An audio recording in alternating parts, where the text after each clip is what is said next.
अस्सलाम वालेकुम।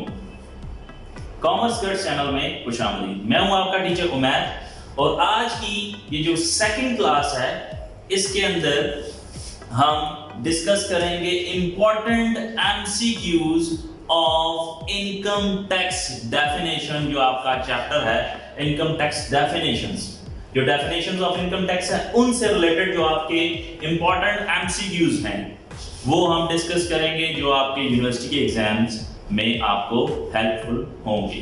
तो चलें स्टूडेंट स्टार्ट करते हैं क्लास की।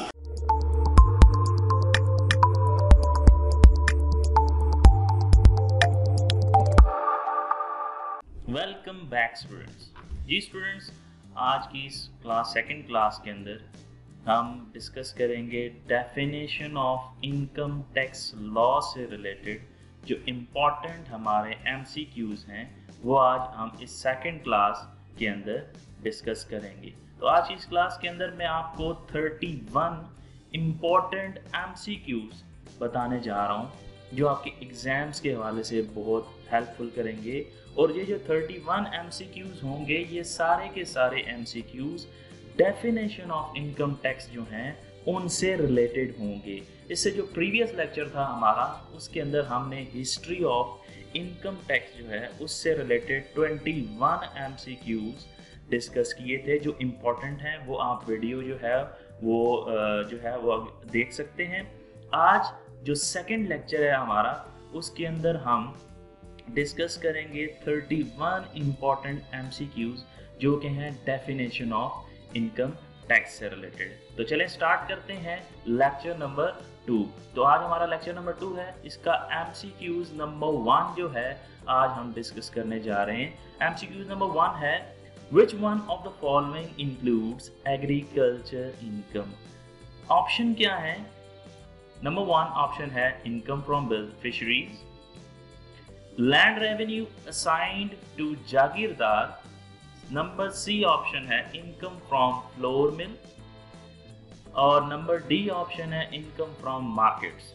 अब सबसे पहले आपको ये पता होना चाहिए कि हमारी एग्रीकल्चर इनकम क्या होती है। अगर आपको एग्रीकल्चर इनकम का आइडिया हो तो आप इन ऑप्शंस, ये ऑप्शंस बहुत आसान है, आप आसानी से इनमें से जज कर सकते हैं। मैं थोड़ा सा आपको बताता हूँ एग्रीकल्चर इनकम जो होती है वो क्या होती है। एग्रीकल्चर इनकम के लिए 3 कंडीशंस का होना ज़रूरी है। पहली कंडीशन ये है कि एग्रीकल्चर इनकम जो है वो लैंड से आनी चाहिए, ठीक है।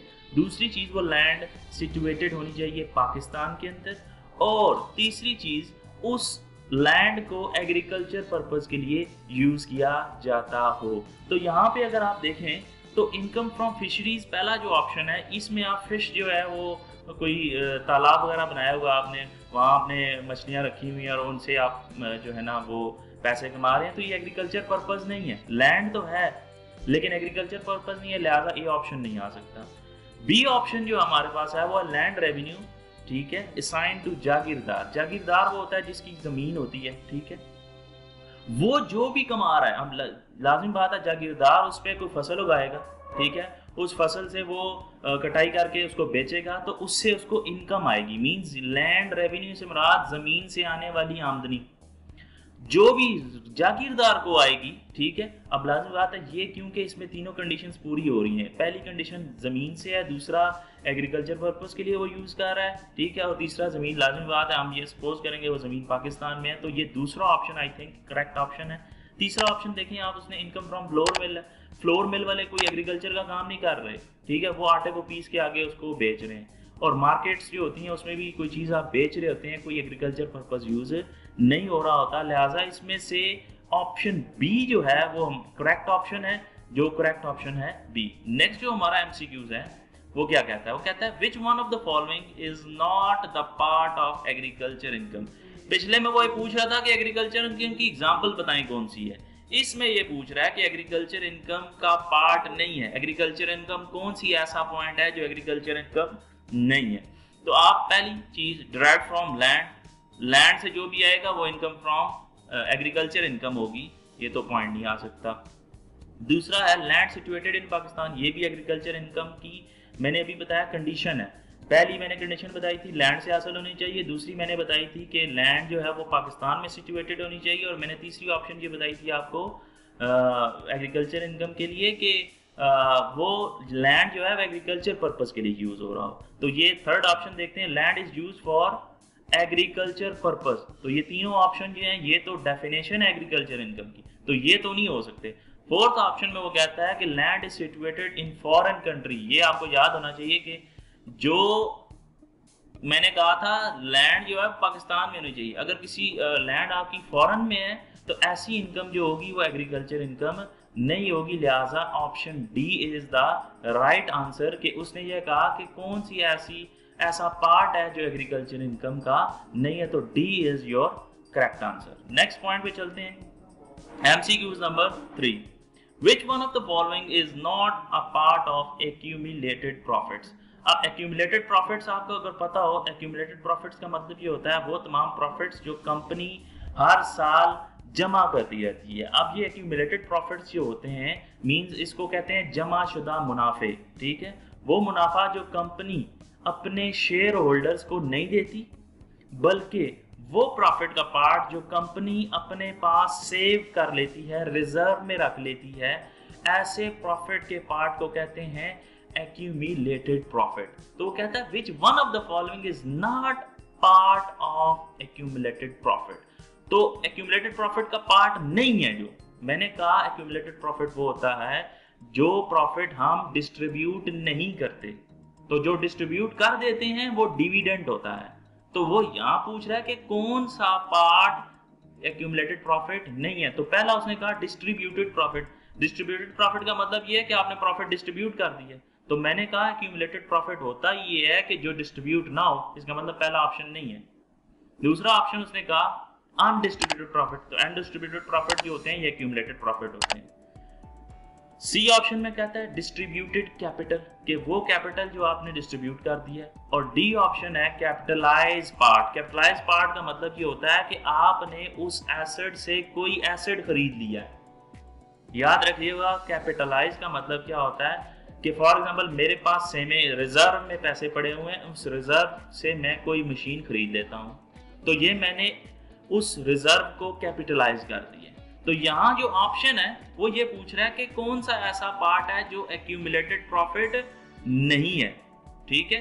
तो उसमें जो एक्यूमुलेटेड प्रॉफिट नहीं है वो ये कह रहा है कि डिस्ट्रीब्यूटेड कैपिटल जो है ना, ये जो ऑप्शन सी है ये हमारा करेक्ट ऑप्शन है। वो कैसे, देखिए उसने कहा एक्यूमुलेटेड प्रॉफिट नहीं है। डिस्ट्रीब्यूटेड जो प्रॉफिट होता है ना, डिस्ट्रीब्यूटेड प्रॉफिट जो होता है वो एक्यूमुलेटेड प्रॉफिट में से ही होता है जो डिस्ट्रीब्यूट किया होता है हमने, ठीक है। तो लिहाजा ये ऑप्शन नहीं हो गया। बी ऑप्शन अनडिस्ट्रीब्यूटेड, ये भी नहीं होगा। डिस्ट्रीब्यूटेड कैपिटल है, अब ये कैपिटल है, ये प्रॉफिट नहीं है, तो लिहाजा उसने कहा कौन सा ऑप्शन इसका नहीं है, पार्ट नहीं है एक्यूमुलेटेड प्रॉफिट का। तो हम कहेंगे जो डिस्ट्रीब्यूटेड कैपिटल होता है वो एक्यूमुलेटेड प्रॉफिट का पार्ट नहीं होता, ठीक है जी। तो C option is the correct option for this third MCQs। Fourth MCQs की तरफ हम मूव करते हैं। फोर्थ MCQs क्या है, income from the sale of trees और spontaneous growth is totally exempt.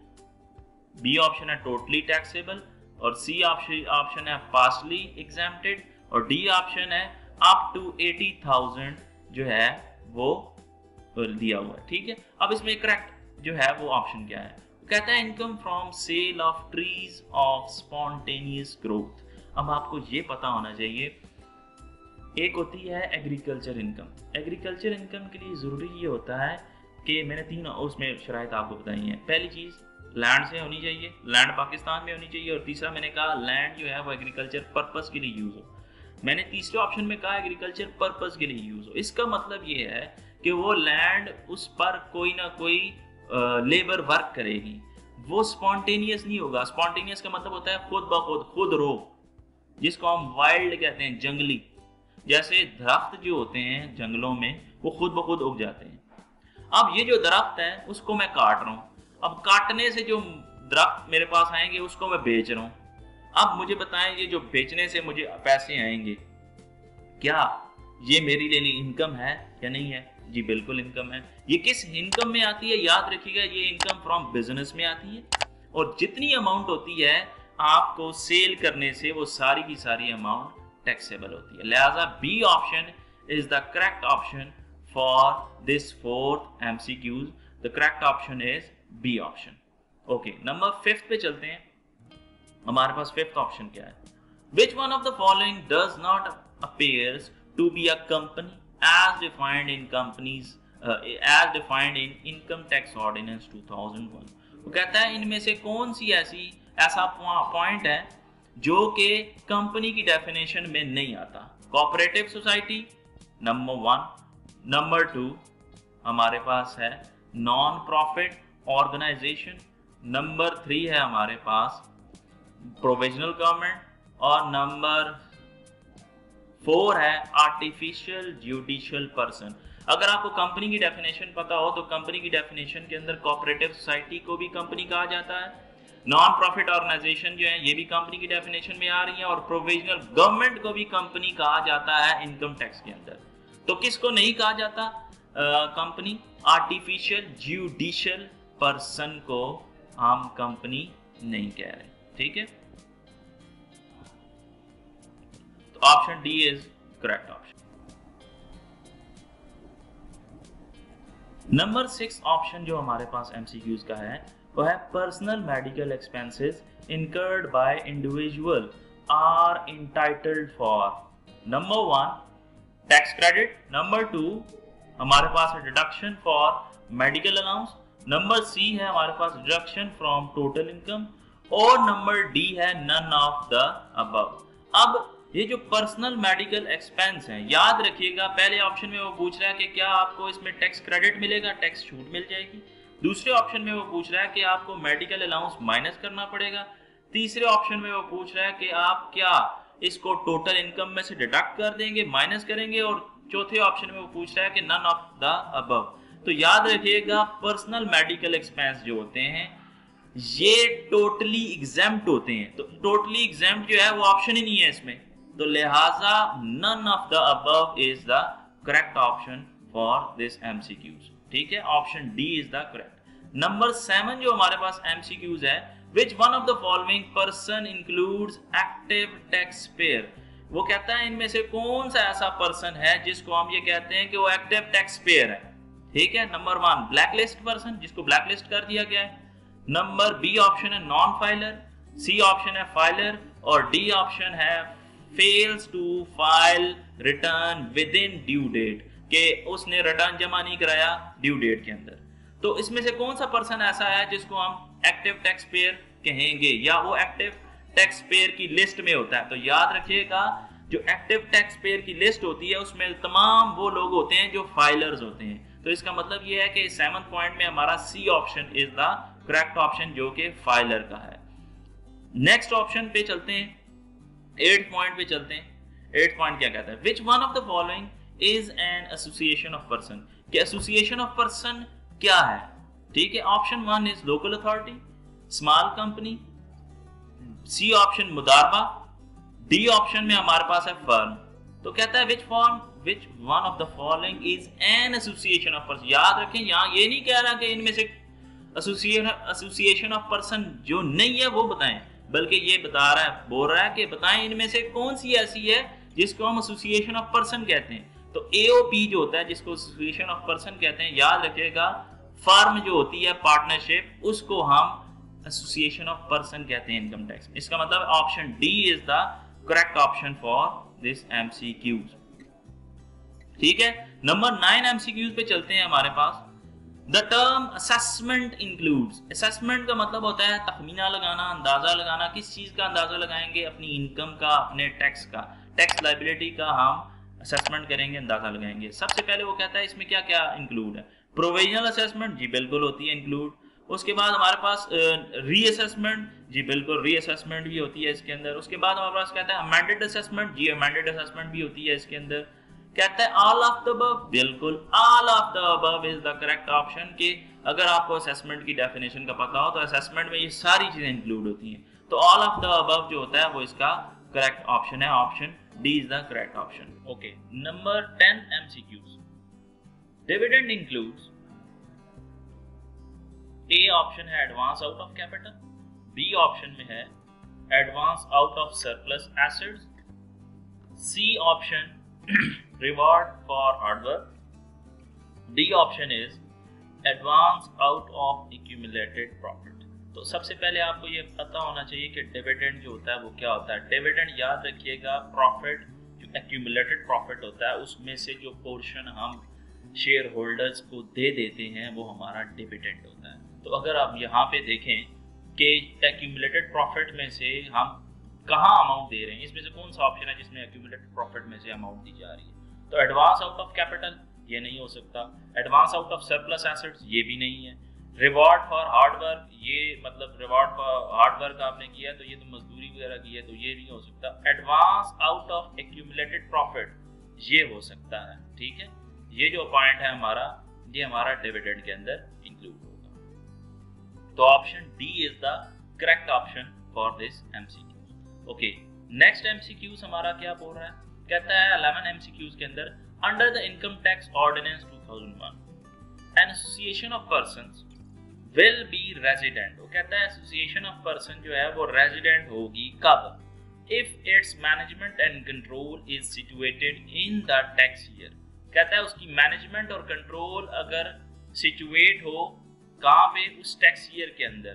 तो ऑप्शन हमारे पास क्या है, ए ऑप्शन में वो कहता है कि होली और partially in Pakistan, B option wholly outside Pakistan, C majority of its members are resident in Pakistan, and D option is all of its members are resident in Pakistan। तो याद रखिएगा जो एसोसिएशन ऑफ पर्सन होती है उसके resident होने के की ये निशानी है कि उसकी जो मैनेजमेंट है या जो उसका कंट्रोल है वो सारे का सारा या पार्शली पाकिस्तान में होना जरूरी है। अगर ये दोनों कंडीशंस हों तो वो एसोसिएशन ऑफ पर्सन रेजिडेंट कहलाती है। इसका मतलब ये है, इसके अंदर जो करेक्ट ऑप्शन है वो ऑप्शन नंबर ए है।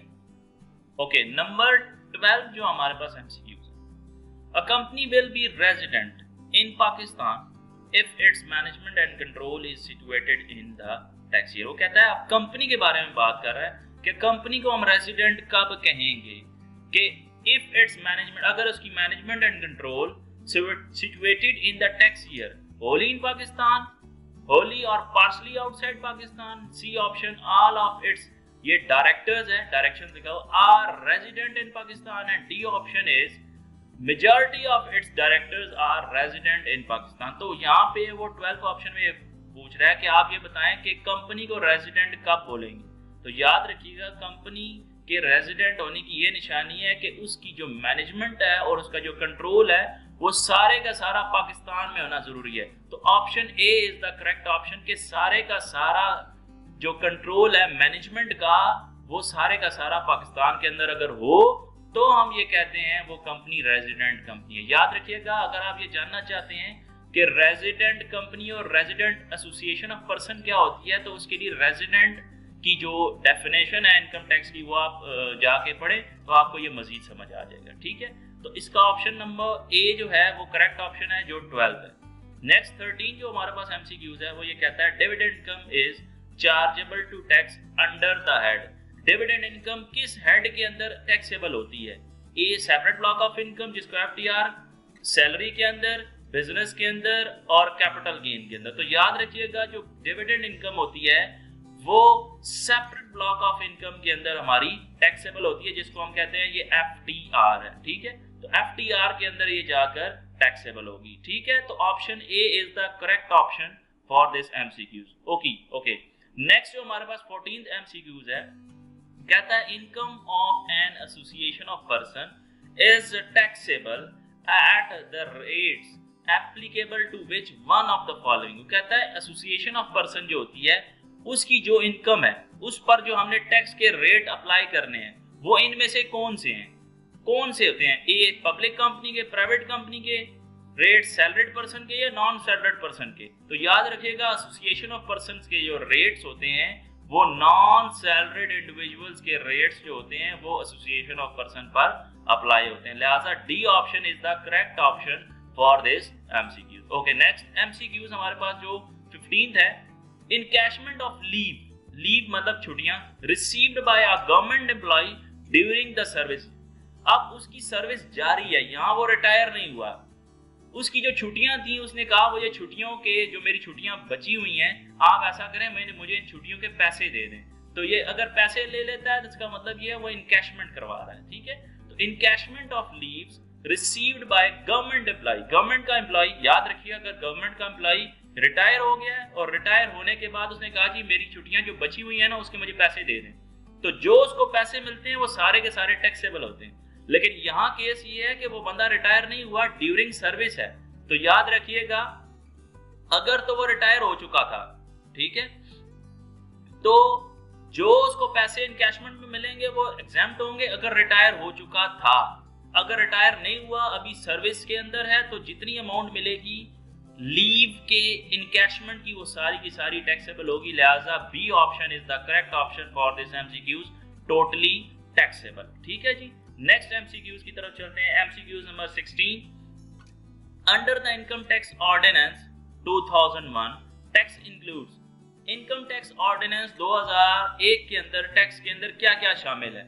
हमारे पास वेल्थ टैक्स शामिल है, हमारे पास प्रॉपर्टी टैक्स शामिल है, सेल्स टैक्स शामिल है या इनकम टैक्स शामिल है? याद रखिएगा इनकम टैक्स ऑर्डिनेंस 2001 जो है उसमें सिर्फ इनकम टैक्स जो है वो शामिल है। लिहाजा D option is the correct option for this MCQs. Okay, next हम चलते हैं नेक्स्ट 17th एमसीक्यूज की तरफ। कहता है an individual will become a resident of Pakistan, एक इंडिविजुअल की बात हो रही है, हमारी बात हो रही है, in a tax year if his stay in Pakistan in that year of 2019 is 150 days or more, 160 days or more, 183 days or more या 170 days or more। याद रखिएगा रेजिडेंट इंडिविजुअल के लिए शर्त ये है कि वो पर्सन 183 डेज से ज्यादा पाकिस्तान में स्टे करे। अगर वो 183 डेज से ज्यादा पाकिस्तान में स्टे करता है दैट मीन्स कि वो बंदा रेजिडेंट है। तो यहाँ ऑप्शन सी जो है वो हमारा करेक्ट ऑप्शन होगा इस एमसीक्यूज के लिए, ठीक है। नेक्स्ट हम चलते हैं 17, हमारे पास 18 एमसीक्यूज क्या कहता है? वो कहता है नॉर्मल टैक्स ईयर एंड कब होता है? तो सारों को पता है नॉर्मल टैक्स ईयर कब एंड होता है जनाब? 30 जून को। कब एंड होता है? 30 जून को। तो हमारा करेक्ट ऑप्शन क्या हो गया? ए। यहाँ उसने कहा है कि 30 जून को, 31 अगस्त को, 30 सितंबर को, 31 नवंबर को। याद रखिएगा जो नॉर्मल टैक्स ईयर एंड हो रहा होता है वो होता है 30th जून को। नेक्स्ट एमसीक्यूज की तरफ चलते हैं हम। 19 एमसीक्यूज क्या कहता है? Which one of the following can not be a principal officer of a company under the income tax ordinance 2001। तो यहाँ पे अगर आपको प्रिंसिपल ऑफिसर की डेफिनेशन का पता हो तो आप ये एमसीक्यूज आसानी से कर सकते हैं। प्रिंसिपल ऑफिसर वो होता है जो कि टैक्स के मैटर्स देख रहा होता है किसी भी कंपनी के अंदर। तो कंपनी किसी भी बंदे को अपना प्रिंसिपल ऑफिसर जो है ना वो नॉमिनेट कर सकती है जो कि टैक्स के मैटर्स जो है कमिश्नर के साथ डील करेगा, एफबीआर के साथ डील करेगा, ठीक है। तो यहाँ पर वो कह रहा है कि प्रिंसिपल ऑफिसर कौन सा नहीं हो सकता। यहाँ बात ये हो रही है कौन प्रिंसिपल ऑफिसर नहीं हो सकता। याद रखिएगा डायरेक्टर भी हो सकता है, मैनेजर भी हो सकता है, सेक्रेटरी भी हो सकता है। हाँ, सप्लायर जो होते हैं ये हमारे जो होते हैं वो प्रिंसिपल ऑफिसर नहीं हो सकते, ठीक है जी। तो करेक्ट आंसर जो है वो डी ऑप्शन है हमारे पास जो कि इसका करेक्ट ऑप्शन है, ठीक है जी। ओके, अब 20th एमसीक्यूज हमारा क्या है? कहता है as per the income tax ordinance 2001 persons means. कहता है इनकम टैक्स ऑर्डिनेंस 2001 जो है पर्सन्स में क्या क्या शामिल है? याद रखिए कि 4 लोग पर्सन्स में शामिल हैं, ठीक है। Individual, company, association of person और फेडरल गवर्नमेंट या प्रोविजनल गवर्नमेंट, ठीक है। यहाँ पे उसने ये पूछा है कि क्या क्या है, तो ये सारे ही जो होते हैं ये पर्सन्स होते हैं इनकम टैक्स ऑर्डिनेंस 2001 के मुताबिक। तो ऑल ऑफ द अबव जो है is the correct answer for this MCQs. Okay, समझ आ गई। नेक्स्ट चलते हैं 21 एमसीक्यूज क्या कहता है? Special tax year for insurance companies ended on 30 June, 31 August, 30th September and 31st of December. तो याद रखिएगा जो हमारे पास स्पेशल टैक्स ईयर होता है, टैक्स ईयर 3 तरह के होते हैं, एक होता है नॉर्मल टैक्स ईयर, एक होता है स्पेशल टैक्स ईयर और एक होता है ट्रांजिशनल टैक्स ईयर। तो special tax year insurance companies के लिए क्या होता है? तो याद रखिएगा इंश्योरेंस कंपनीज का जो टैक्स ईयर एंड हो रहा होता है वो 31st ऑफ दिसंबर होता है, means option D is the correct option for this MCQ. Okay, हमारे पास जो 22 एमसीक्यूज है वो क्या है? Company having any of the following attributes, कहता है कंपनी के अंदर ये तमाम इनमें से कोई भी खुसूसियात, एट्रीब्यूट्स खुसूसियात कहते हैं। Can not be a small company, कहता है अगर कंपनी के अंदर इनमें से कोई भी खुसूसियात हो तो वो स्मॉल कंपनी नहीं कहलाएगी। ठीक है, कौन सी खुसूसियात हो? Under section 2 subsection 59A of the income tax ordinance 2001। A option क्या है? Having paid up capital plus undistributed reserves of ₹55 million। B option having annual turnover of 250 million। C option both A and B, and D option none of the above. तो याद रखिएगा, company के अंदर अगर इनमें से कोई ये एट्रीब्यूट्स हों तो वो स्मॉल कंपनी नहीं होगी।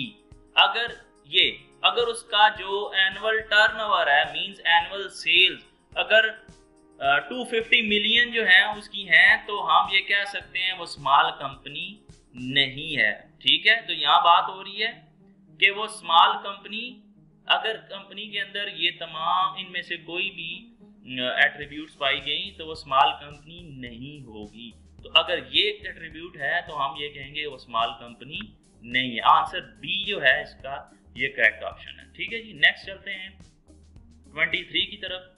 क्या कहता है? What is the rate of income tax on income of small company for the tax year 2019। 2019 के अंदर जो स्मॉल कंपनीज थी इनका टैक्स का रेट क्या है? तो याद रखिएगा, इनका जो टैक्स का रेट था वो 25% ऑफ टोटल टैक्सेबल इनकम था। ठीक है, तो 25% of taxable income small companies का टैक्स रेट था 2019 के अंदर। यहाँ 22 भी दिया हुआ, 20 भी दिया हुआ, 15 भी दिया हुआ। तो करेक्ट आंसर जो है वो ए ऑप्शन है, 25% ऑफ टैक्सेबल इनकम। नेक्स्ट चलते हैं हमारे पास 24 के अंदर। As per income tax ordinance 2001 the term tax year include, मैंने आपको थोड़ी देर पहले बताया कि टैक्स ईयर में क्या क्या शामिल है जी। Normal tax year, special tax year, transitional tax year, इसका मतलब ये सारे। तो डी ऑप्शन आ गया, ऑल ऑफ द अबव। तो ये D option is the correct option for this MCQs. Okay, next MCQs की तरफ मूव करते हैं। 25 जो हमारा एमसीक्यूज है, कहता है association of person does not include, इसमें क्या शामिल नहीं है एसोसिएशन ऑफ पर्सन में? लाजिमी बात है, एसोसिएशन ऑफ पर्सन कंपनी तो हो ही नहीं सकती, पहला ऑप्शन। दूसरा, फर्म एसोसिएशन ऑफ पर्सन होती है, लिहाजा ये तो एसोसिएशन ऑफ पर्सन है। फिर उसके बाद हिंदू अनडिवाइडेड फैमिली, ये भी एसोसिएशन ऑफ पर्सन होती है। और आर्टिफिशियल जुडिशियल पर्सन, ये भी एसोसिएशन ऑफ पर्सन होती है। लिहाजा ऑप्शन ए जो है कंपनी एसोसिएशन ऑफ पर्सन नहीं हो सकती। ठीक है, एओपी कंपनी नहीं हो सकती, लिहाजा A option is the correct option. उसने कहा एसोसिएशन ऑफ पर्सन कौन सी नहीं है, तो कंपनी नहीं है। ठीक है, नेक्स्ट एमसीक्यूज 26वां एमसीक्यूज क्या कहता है? The rate of tax on मुदारबा companies for from a trading activity is, the rate of tax on a मुदारबा from a trading activity is 5%, 15%, 25% या D option exempt from tax. तो यहाँ वो कह रहा है कि जो मुदारबा है कंपनी, उसका रेट ऑफ टैक्स क्या होगा अगर वो ट्रेडिंग एक्टिविटी करती है। तो याद रखिएगा, मुदारबा कंपनी जो होती है उसका जो ट्रेडिंग एक्टिविटीज का जो रेट ऑफ टैक्स होता है वो होता है 25%। तो इसका करेक्ट आंसर हमारे पास ऑप्शन सी है, 25%। नेक्स्ट हमारे पास 27 जो एमसीक्यूज है, कहता है the comparison of tax rate of a banking company and a public company is. वो कहता है अगर हम कंपैरिजन करें रेट्स का, टैक्स के रेट्स का, बैंकिंग कंपनी और पब्लिक कंपनी का, तो फिर क्या होगा? कहता है rates for both are same, दोनों के रेट सेम है।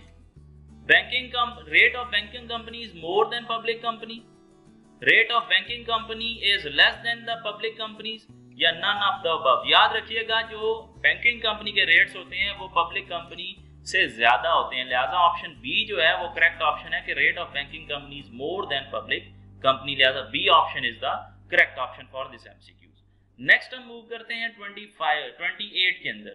28 एमसीक्यूज क्या कहता है? Under section 84 of income tax ordinance 2001 an association of person will be considered resident. हम एसोसिएशन ऑफ पर्सन को कब रेजिडेंट बोलेंगे if its management and control is situated in the tax year, वो कहते हैं हम एसोसिएशन ऑफ पर्सन को resident consider करेंगे अगर उसकी मैनेजमेंट और कंट्रोल जो है वो कहाँ पे मौजूद है, होली और partially in Pakistan, A option, B wholly outside Pakistan, C option both A and B, and D option is none of the above. तो हमें पता होना चाहिए एसोसिएशन ऑफ पर्सन जो होती है उसके लिए उसको रेजिडेंट तब बोला जाता है जब उसका तमाम या कुछ पार्ट पार्शली या टोटल कंट्रोल और मैनेजमेंट पाकिस्तान में हो, तो हम कहते हैं वो एसोसिएशन ऑफ पर्सन रेजिडेंट है। इसको आप इसकी डेफिनेशन अगर रेजिडेंट एसोसिएशन ऑफ पर्सन की देखेंगे तो ये आपको वहां कंडीशन मिल जाएगी। तो लिहाजा option A is the correct option. Okay, 29 जो हमारा एमसीक्यूज है उसके अंदर क्या है, employment under section 2 of income tax ordinance 2001 includes, कहता है एम्प्लॉयमेंट जो है रोजगार नौकरी जो है उसके अंदर क्या क्या शामिल है, इनकम टैक्स ऑर्डिनेंस क्या कहता है उसके अंदर क्या क्या शामिल है, directorship of an office of management in a company, position entitling the holder of to a fixed ascertainable remuneration, holding और acting in a public office, या ऑल ऑफ द अबव। तो ये सारी चीजें आप जो होती हैं, ये डायरेक्टर जो होता है वो भी जो है ना एम्प्लॉयमेंट के अंडर होता है, ठीक है। पोस्ट आपने जो है ना वो एक फिक्स्ड मुआवजे पे आपकी एक पोस्ट है, आप जो है ना उस पर काम कर रहे हैं, ठीक है। पब्लिक ऑफिस के अंदर आप काम कर रहे हैं, ठीक है। तो ये सारी चीजें आप नौकरी कर रहे हैं, तो all of the above is the correct option, लिहाजा option D is the correct option for this MCQ. 30 जो हमारा एमसीक्यूज है वो क्या कहता है, कहता है company assessed in Pakistan is resident. Company को हम कब ये कहेंगे कि वो रेजिडेंट है, it is incorporated in Pakistan, whole of its control is in Pakistan, majority of its directors are resident in Pakistan, या all of its directors are resident in Pakistan. तो कंपनी की जब असेस्ड करेंगे कि पाकिस्तान में वो रेजिडेंट है या नहीं है, तो ये याद रखिएगा कंपनी के लिए हम असेस करने के लिए ये देखेंगे कि क्या वो पाकिस्तान में बनी है या नहीं बनी है। तो ये पहला ऑप्शन जो है इट इज इनकॉर्पोरेटेड, और इनकॉर्पोरेटेड का मतलब रजिस्टर्ड हो रही है, ठीक है। तो अगर वो यहाँ रजिस्टर्ड है तो हम ये कहेंगे कि वो रेजिडेंट है, ठीक है। आखिरी जो हमारा एमसीक्यू है वो क्या है, N association of person is resident in Pakistan in the relevant tax year. हम क्या कहेंगे कि एसोसिएशन ऑफ पर्सन रेजिडेंट है कब, member of association live in Pakistan, members partially control the management while residing in Pakistan, any one member live in Pakistan, या none of the above। तो याद रखिएगा वो पूछ रहा है कि एसोसिएशन ऑफ पर्सन जो है वो रेजिडेंट है पाकिस्तान के अंदर उस रेलेवेंट टैक्स ईयर के अंदर। तो इसमें से कौन सा ऑप्शन हमारे पास है, नन ऑफ द अबव, कि किसी भी, ये कोई भी ऑप्शन इसमें नहीं आता कि एसोसिएशन ऑफ पर्सन जो है वो रेजिडेंट है या नहीं है। तो member of association live in Pakistan, ये भी कंडीशन इस पे अप्लाई नहीं होती। Members partially control the management while residing in Pakistan, ये भी कंडीशन इस पे अप्लाई नहीं होती। और मेंबर लिव इन पाकिस्तान, ये भी कंडीशन अप्लाई नहीं होती रेजिडेंट के लिए। तो रेजिडेंट के लिए कंडीशन ये होती है कि उसका पार्शली या होली कंट्रोल जो है वो किधर होना चाहिए, पाकिस्तान के अंदर होना चाहिए। अगर वो है तो वो रेजिडेंट कहते हैं। तो यहाँ D, none of the above बोलेंगे कि इसमें से कोई ऑप्शन भी नहीं है, ठीक है। तो option D is the correct option for this MCQ. Okay, welcome back students. उम्मीद है ये सेकंड लेक्चर आपको इनकम टैक्स की इंपॉर्टेंट एमसीक्यूज का समझ आया होगा। अगर तो आपको ये लेक्चर समझ आया है तो इस वीडियो को लाजमी लाइक करें, और अगर अभी तक आपने मेरे चैनल कॉमर्स कट्स को सब्सक्राइब नहीं किया तो सब्सक्राइब करें और बेल आइकन पे क्लिक करें, ताकि इसकी जो लेटेस्ट वीडियोस आपको मिलेंगी वो आसानी से आपको मिलती रहें। Thank you very much.